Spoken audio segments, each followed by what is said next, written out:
Em nosso estudo de hoje, a lição 24 do livro Estude Viva tem por título Deus e Caridade. Por longos e tortuosos caminhos, temos procurado a integração com Deus. Existências múltiplas atravessamos, forças enormes despendemos. Julgávamos estivesse nele a egolatria dos tiranos coroados, inventamos processos de adoração com que negregiássemos a simpatia, supunhamos homenagear-lhe a grandeza com o fausto de ritos exteriores, erigimos palácios em que lhe ofertássemos o ouro e a púrpura em favor do louvor, acreditávamos que o Supremo Senhor quisesse dominar as criaturas pelo freio da violência e não hesitávamos em criar sistemas religiosos de opressão, com que se dobrasse a cerviz de quantos não pensassem pela nossa cabeça. Admitíamos fosse ele ávido de honrarias e não vacilávamos consagrar-lhe sacrifícios sanguinolentos à frente de símbolos com que lhe mentalizávamos a presença. Compadecendo-se da nossa ignorância, a divina providência deliberou enviar alguém que nos instruísse nos caminhos da elevação, e Jesus, o sublime governador do planeta terrestre, veio em pessoa explicar-nos que Deus não nos pede nem adulações e nem pompas, nem vítimas e nem holocausto, e sim um coração inflamado de fraternidade a serviço do bem, para que a terra se abra, enfim, à glória e à felicidade do seu reino. Por esse motivo, o mestre, embora respeitasse as convicções dos seus contemporâneos, esmerou-se em ensinar-nos a união com Deus, acima de tudo, através do socorro aos necessitados, da esperança aos tristes, do amparo aos enfermos e do alívio aos sofredores de todas as procedências. Desde então, renovadora luz clareou o espírito das nações e a humanidade começou a compreender que Deus, o Pai justo e misericordioso, a ninguém exclui de sua bênção e que a todos nos espera, hoje ou mais tarde, por filhos bem-amados, unidos na condição de verdadeiros irmãos uns dos outros.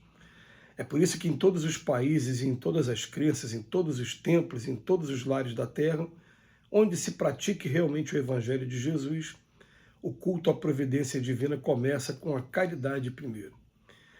Respeite tudo, do cultivo da crença raciocinada no santuário da inteligência nascem os frutos substanciosos da certeza do porvir. Da vontade de realizar o bem surgem todos os empreendimentos duradouros do mundo, do esforço disciplinado e incessante, nenhuma construção pode prescindir para permanecer equilibrada na sua atividade específica. Dos sinais vivos e puros da fraternidade no próprio semblante, ninguém pode fugir se deseja alcançar a alegria real. Da busca criteriosa do conhecimento promana a atualização e a competência do trabalhador. Da utilização da hora presente em movimento digno decorre a segurança e a tranquilidade merecida nas próximas horas. Nós vamos interromper a leitura e vamos tecer os comentários sobre essa lição. A gente não vai aqui procurar lembrar os meios que o homem buscou, da mesma maneira que o Emmanuel fez aqui muito rapidamente, mas os meios que o homem buscou com a intenção de agradar a Deus. A gente só vai acrescentar que nessa história teve sacrifícios humanos, teve sacrifícios de animais, o que levou Jesus, quando estava na última ceia, no último momento em que se reuniu com os discípulos, ele vira para os discípulos e fala assim: olha, a vocês eu quero pedir uma coisa. Quando vocês quiserem me lembrar de mim, cultuarem meu nome, não fica fazendo sacrifício nenhum, não. Faz o seguinte, pega um pedaço de pão e lembra que esse pedaço de pão simboliza o meu corpo, e pega uma taça de vinho e lembra que isso aqui simboliza o meu sangue. Isso está lá na narrativa dos evangelhos, e isso foi tomado até pelas igrejas, a Igreja Apostólica Romana, a Católica Apostólica Romana, e depois, mais tarde, pelas igrejas protestantes também, como, num primeiro momento, eu vou usar a palavra, uma Eucaristia, né? É o nome que eles davam. E também deixou uma oração pronta. Então, olha só, a oração mais completa, por isso que no capítulo 28 do Evangelho segundo o Espiritismo, a primeira coisa que os Espíritos fazem, começa pelo Pai Nosso, analisa o Pai Nosso, analisa cada frase do Pai Nosso. Fornece uma maneira da pessoa não falar mais aquilo de maneira maquinal, decorada, mas sim raciocinar o tempo todo em cima do que está falando e possa estar, aí sim, com pensamento e com sentimento, entrando em sintonia com o Pai. E a partir disso, vem lá no Evangelho também. Olha, bota uma coisa na cabeça. Eu estive preso e você veio me visitar. Eu estive doente e você veio me visitar no hospital. Aí os discípulos viram, Jesus, eu nunca te vi nem preso nem doente. Não existe nos evangelhos nenhum relato de uma gripe. Jesus estava adoecido, não existe. Né? E ele fala os discípulos falam para o Cristo, falam, mas a gente nunca viu ele falar, cada vez que vocês fizerem a qualquer um dos mais pequeninos, que ele diz que ele não veio para os que estão sãos, ele veio para os que estão doentes. Então, quando fez para um deles, é a mim que você está fazendo. Então, a partir dali, começou uma nova fase na história da humanidade. Claro que levou muito tempo por conta do sincretismo, misturas de religiões, essas adaptações que a gente vai fazendo, e principalmente pelo desvirtuamento do que a gente chama de cristianismo primitivo, que foi aquele lá ainda com Pedro, Tiago, João, que está descrito no livro Atos dos Apóstolos, e depois tendo a continuidade com as viagens de Paulo até levar o evangelho para Roma, que foi por conta de Roma que o evangelho chegou até os dias de hoje. Então, por exemplo, a gente não tem hoje registro de que exista nem monumentos no país da Grécia, nas cidades de Colossenses, na cidade de Corinto, das cidades que Paulo passou. Mas Roma ficou. Né?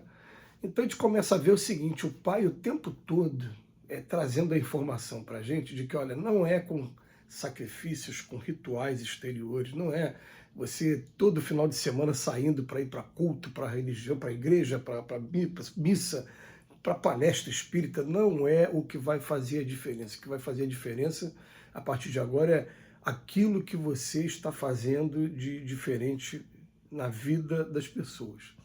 Você vê que tem até um outro momento, que esse momento é muito estudado, é muito cultuado, ainda vai ser muito. A gente precisa muito meditar nele, que é quando Jesus choca os discípulos, passando para eles a parábola do bom samaritano, porque o samaritano era menos que um pária para eles na época, era aqueles que eram desprezados, eles não queriam ver aquele povo de jeito nenhum.